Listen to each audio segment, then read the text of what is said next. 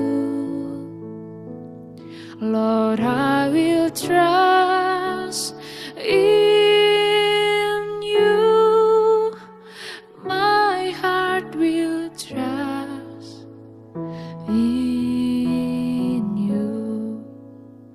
My heart will trust in you. My heart will trust in you.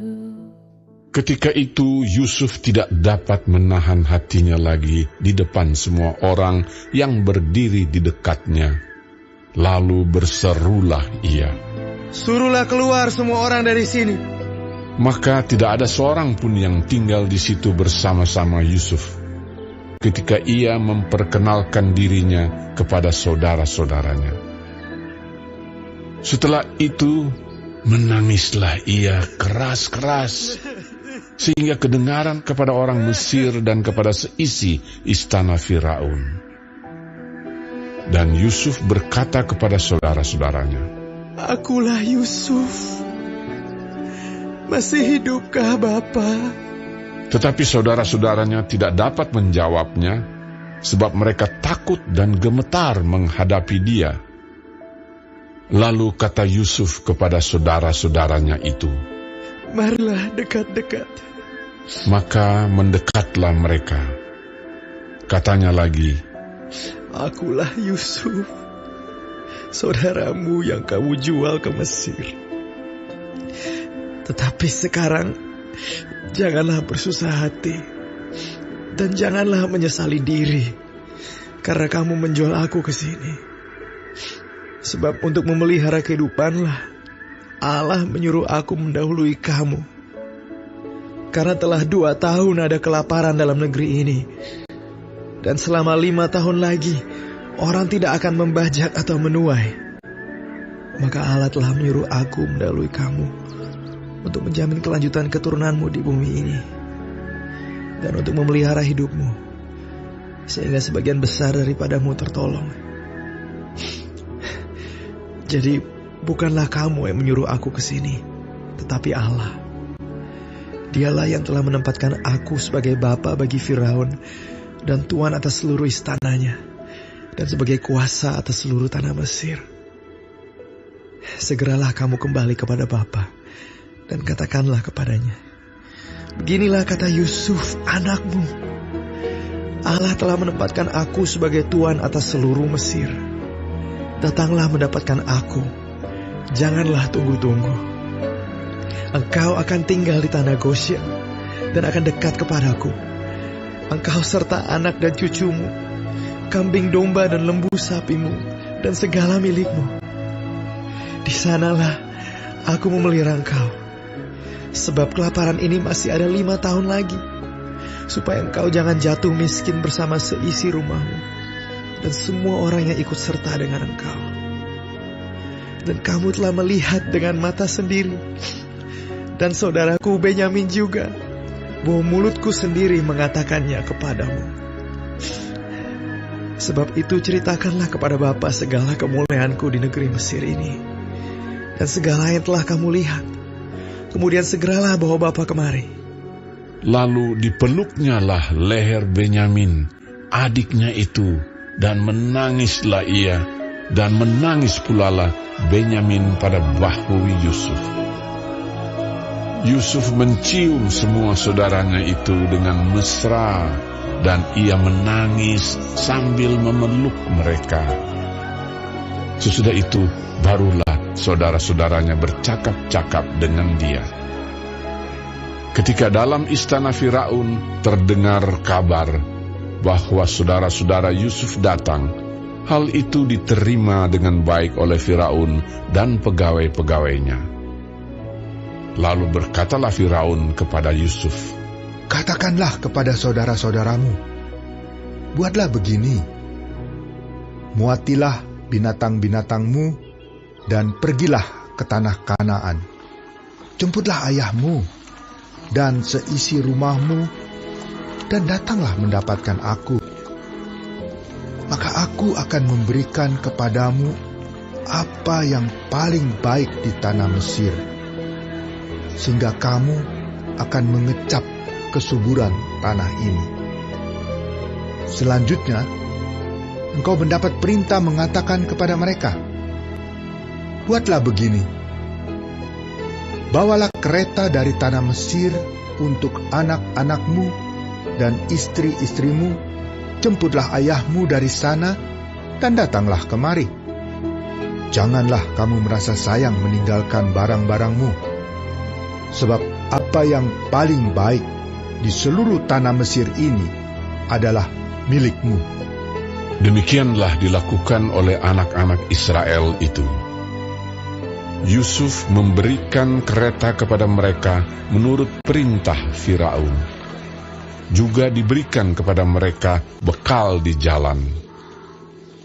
Kepada mereka masing-masing diberikannya sepotong pesalin, dan kepada Benyamin diberikannya 300 uang perak dan 5 potong pesalin. Di samping itu kepada ayahnya dikirimkannya 10 ekor keledai jantan, dimuati dengan apa yang paling baik di Mesir. Lagi pula 10 ekor keledai betina dimuati dengan gandum dan roti dan makanan untuk ayahnya dalam perjalanan. Kemudian ia melepas saudara-saudaranya serta berkata kepada mereka, Janganlah berbantah-bantah di jalan. Demikianlah mereka pergi dari tanah Mesir dan sampai di tanah Kanaan kepada Yakub ayah mereka. Mereka menceritakan kepadanya, Yusuf masih hidup. Bahkan dialah yang menjadi kuasa atas seluruh tanah Mesir. Tetapi hati Yakub tetap dingin, sebab ia tidak dapat mempercayai mereka.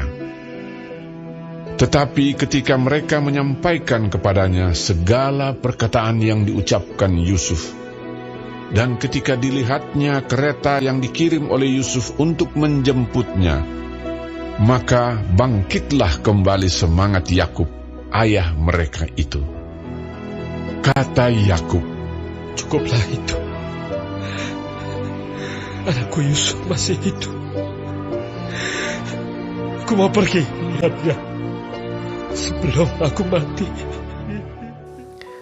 Saudaraku, pemeliharaan Allah sungguh nyata dalam bentuk campur tangannya dalam hidup kita.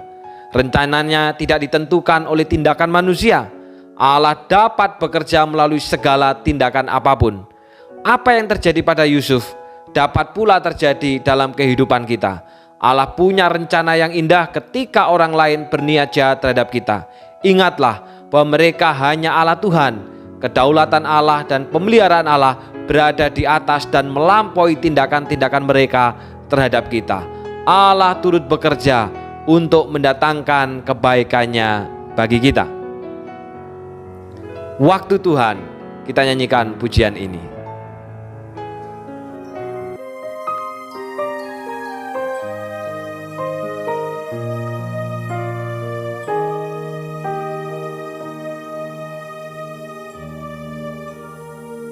Bila kau izinkan sesuatu terjadi,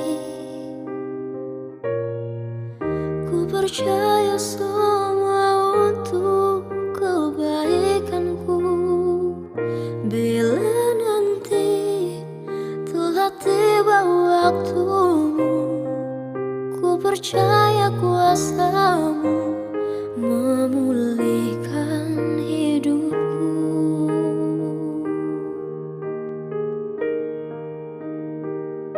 Waktu Tuhan pasti yang terbaik, walau kadang tak mudah dimengerti. Lewati cobaan,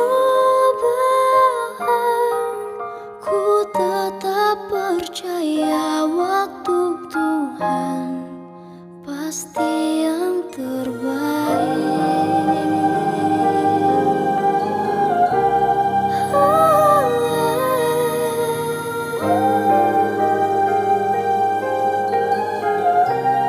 Terpujilah Engkau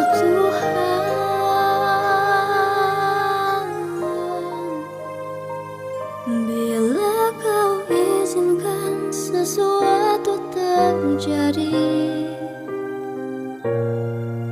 Ku percaya semua untuk kebaikanku.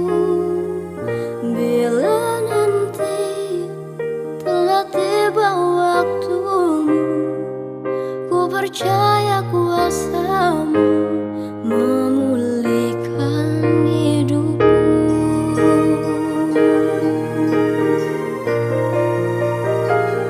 Waktu Tuhan pasti yang terbaik, walau kadang tak mudah dimengerti. Lewati cobaan, ku tetap percaya waktu Tuhan pasti yang terbaik.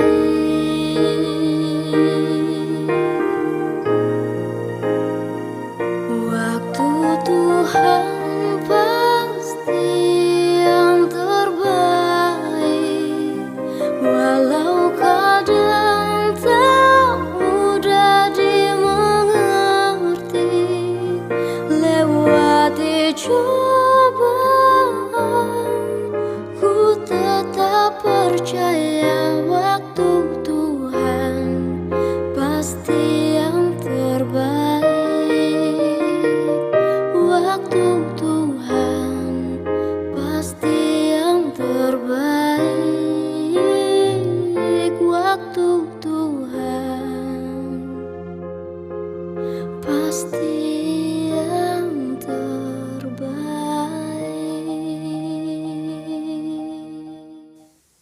Saudaraku, tema yang akan kita renungkan pada persekutuan doa Rabu malam hari ini adalah bukan kamu, tetapi Allah.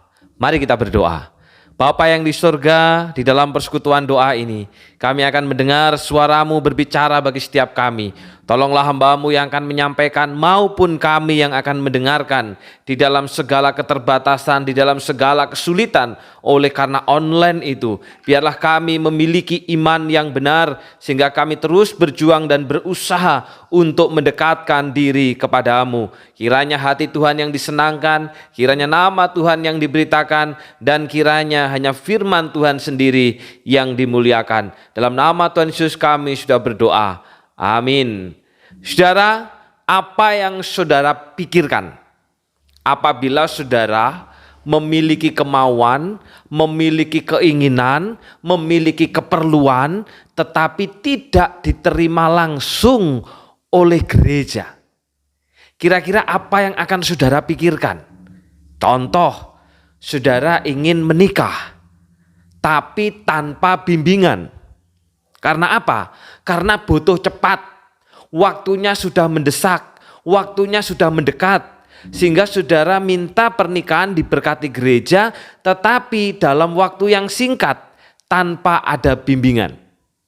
Atau juga saudara pengen jadi orang Kristen, tapi tanpa katekisasi.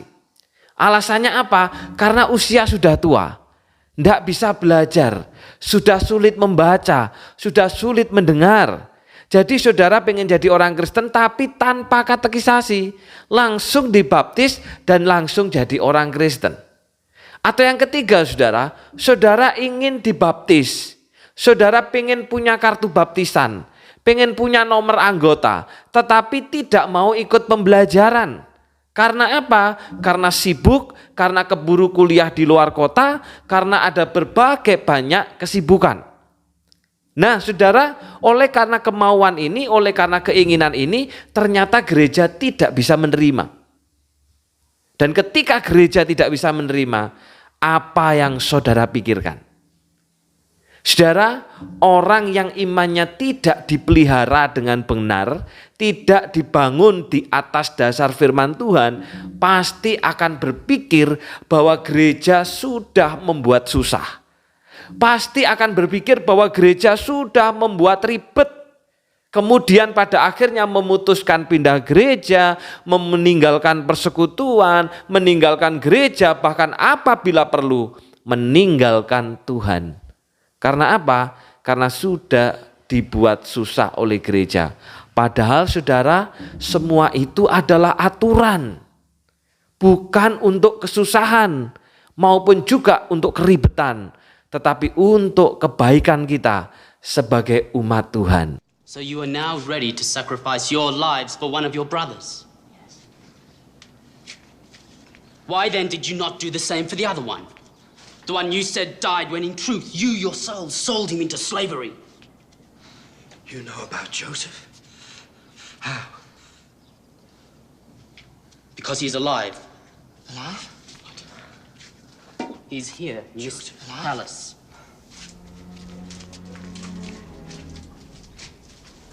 In fact, he's in this room.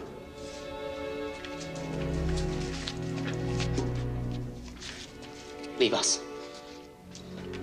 I said leave us, get out! Guards, come!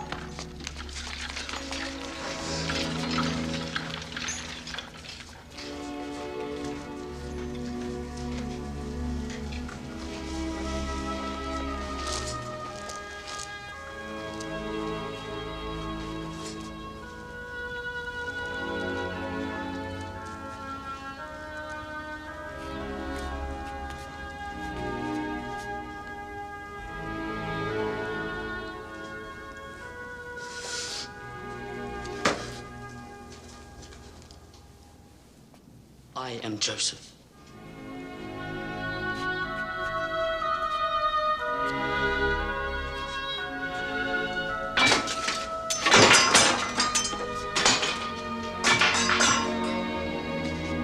Joseph.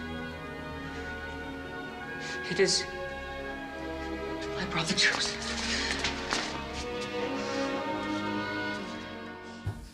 Saudaraku, hal yang sama juga dialami oleh Yusuf. Kisah Yusuf bersama dengan saudara-saudaranya merupakan kisah dari cikal bakal umat. Merupakan kisah dari cikal bakal gereja. Namun yang membedakan saudara, Yusuf bukan hanya sekedar merasa dibuat susah oleh gereja, oleh saudara-saudaranya yang merupakan cikal bakal gereja. Tetapi Yusuf benar-benar dibuat susah. Dalam Kejadian 37 ayat 20 dikatakan, sekarang marilah kita bunuh dia dan kita lemparkan ke dalam salah satu sumur ini. Saudara, ini sesama keluarga, ini sesama saudara, ini sesama cikal bakal dari gereja. Ketika ada yang tidak cocok, ketika ada yang tidak suka, langsung dibunuh, langsung dimatikan, langsung dibuang. Maka pertanyaannya saudara, mengapa mereka begitu benci dengan Yusuf sebagai sesama cikal bakal gereja, sehingga pada akhirnya mereka memutuskan untuk memotong Yusuf dari persekutuan mereka. Karena apa saudara? Ternyata bukan karena Yusuf itu jahat.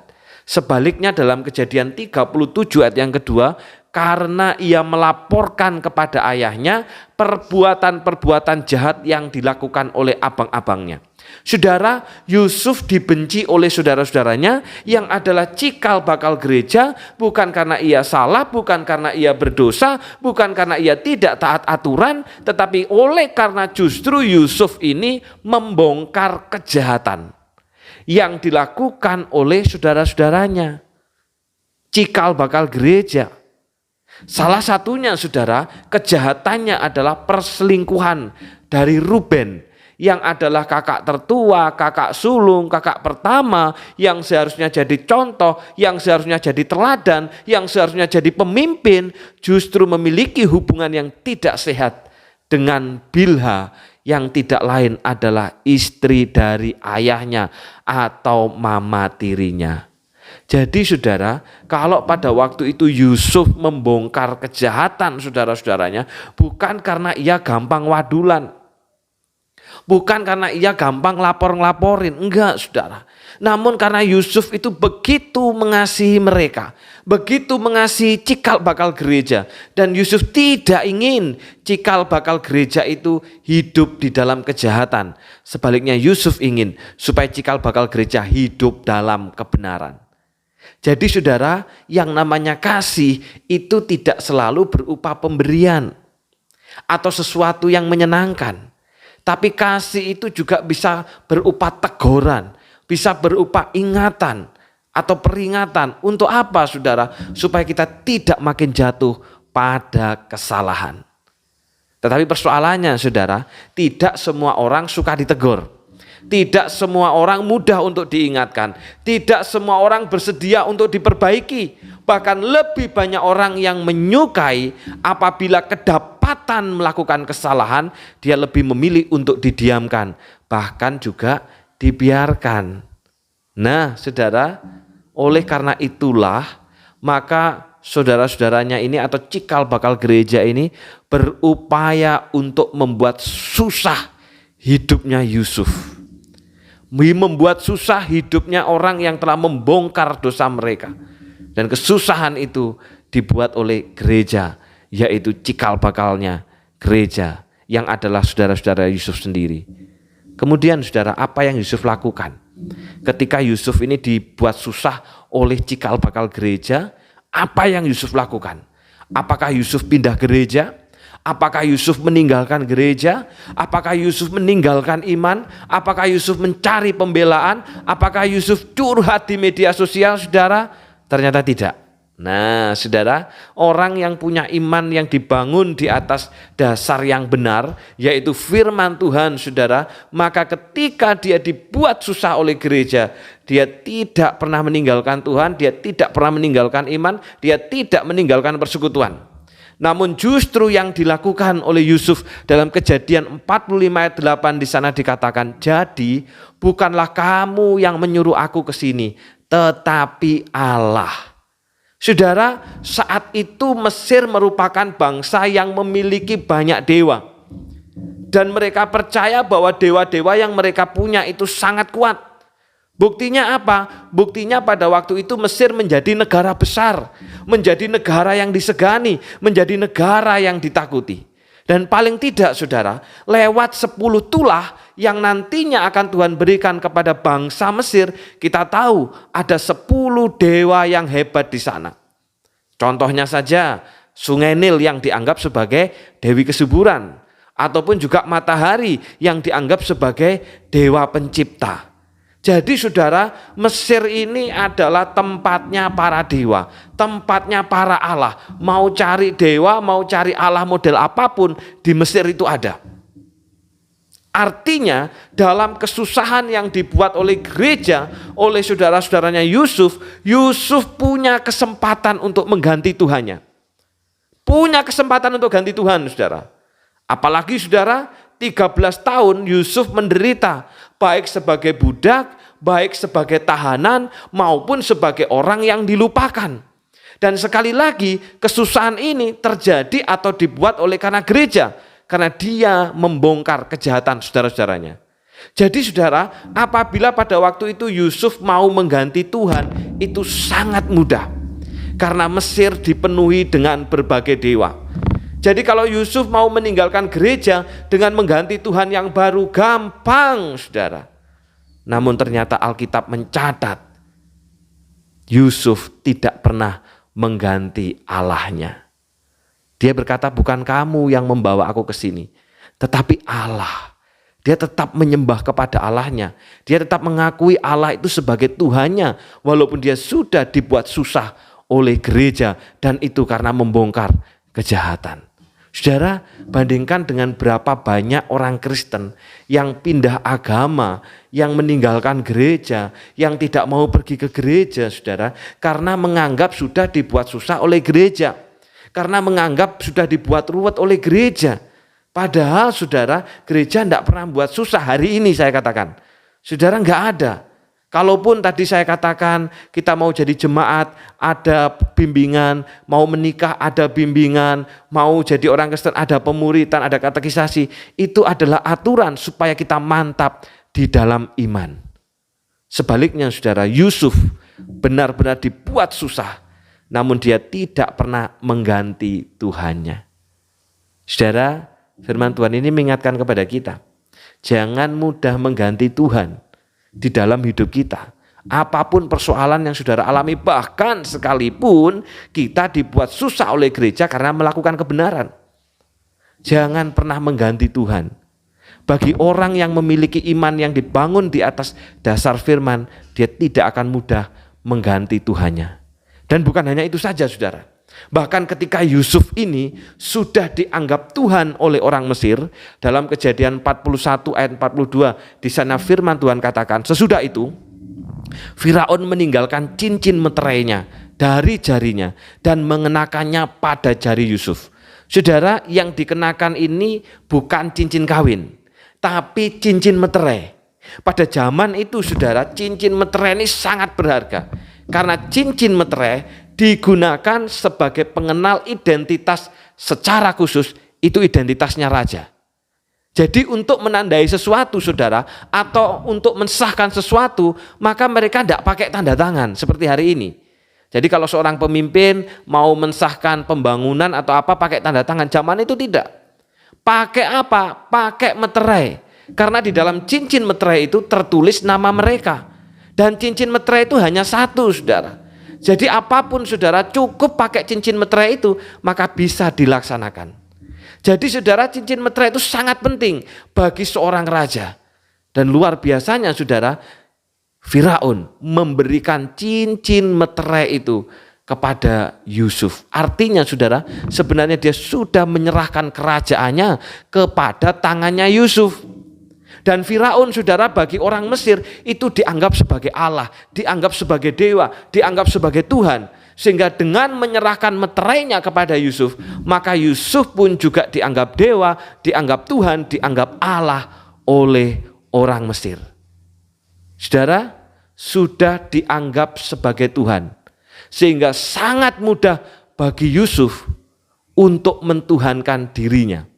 Terlebih, saudara, ketika Yusuf bukan hanya dapat memelihara orang Mesir, tetapi juga memelihara bangsa lain, termasuk memelihara keluarganya sendiri, yang adalah cikal bakal gereja. Sangat mudah bagi Yusuf ini untuk mentuhankan dirinya. Namun, saudara, Yusuf tidak pernah mengganti Tuhannya ataupun mentuhankan dirinya, sekalipun sudah dianggap Tuhan oleh orang Mesir. Sebaliknya, saudara, dalam Kejadian 45 ayat 8 dia berkata, jadi bukanlah kamu yang menyuruh aku ke sini, tetapi Allah. Allah yang menyuruh, Allah yang telah mempersiapkan rencananya. Saudara, 6 kali dalam pasal 45 ini Yusuf selalu berkata karena Allah, karena Allah. Kalau saya bisa menjadi pemimpin itu karena Allah. Kalau saya bisa memelihara gereja, memelihara bangsa, itu karena Allah. Karena Allah, saudara. Dan itu 6 kali. 2 kali saja diulang, itu sangat penting. Apalagi sampai 6 kali. Artinya, saudara, walaupun Yusuf telah dibuat susah oleh gereja dan memiliki kesempatan untuk mengganti Tuhannya, bahkan juga memiliki kesempatan untuk mentuhankan diri karena sudah dianggap Tuhan oleh orang-orang Mesir, namun Yusuf tetap meletakkan dirinya di bawah Allah. Saudara, ini yang disebut sebagai orang yang rendah hati, pribadi yang rendah hati. Pribadi yang rendah hati itu bukan karena gampang senyum, bukan karena mudah ketawa, tetapi karena nurut dengan firman Allah dan meletakkan dirinya di bawah Allah. Tapi pribadi yang rendah hati juga pribadi yang cemberut, bukan juga, saudara. Ukurannya adalah ketundukan dan ketaatan terhadap firman Tuhan. Saudaraku, Yusuf punya kesempatan untuk mengganti Tuhan, bahkan mentuhankan dirinya, tetapi dia tetap meletakkan dirinya di bawah Allah. Sekalipun sudah berhasil, sudah sukses, sudah menjadi orang yang hebat. Banyak orang Kristen yang bukan Tuhan, namun ingin diperlakukan seperti Tuhan. Sehingga, saudara, kalau tidak dihargai, marah, ngambul, tidak ke gereja, meninggalkan Tuhan, mengganti Tuhan. Yusuf tidak demikian. Saudara, suatu kali saya mendengar ada seseorang yang menjelek-jelekkan nama GKT, saudara.